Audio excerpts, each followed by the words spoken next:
রংপুরে শহীদ আবু সাঈদের কবর জিয়ারতের মাধ্যমে শুরু হবে জাতীয় নাগরিক পার্টি এনসিপির মাসব্যাপী জুলাই পদযাত্রা। বিকেলে সংবাদ সম্মেলনে এ বিষয়ে জানান এনসিপির উত্তরাঞ্চলের যুগ্ম মুখ্য সংগঠক সাদিয়া ফারজানা দিনা।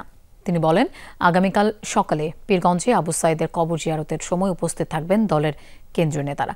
পরে পলাশবাড়ী, গাইবান্ধা, সুন্দরগঞ্জ, পীরগাছা হয়ে রোকেয়া বিশ্ববিদ্যালয়ের সামনে আবু সাঈদের গুলিবিদ্ধ হওয়ার স্থানে মিলিত হবেন নেতাকর্মীরা। এরপর মহানগরীতে পদযাত্রা করে সমাবেশ অনুষ্ঠিত হবে। এছাড়া রাতে কাউনিয়ায় পদযাত্রা ও সমাবেশ অনুষ্ঠিত হবে বলেও জানানো হয় সংবাদ সম্মেলনে।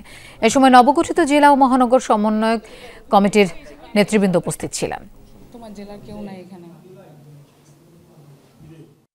দেশের ৬৪টা জেলায় জুলাই মাস জুড়ে এই পদযাত্রা হবে।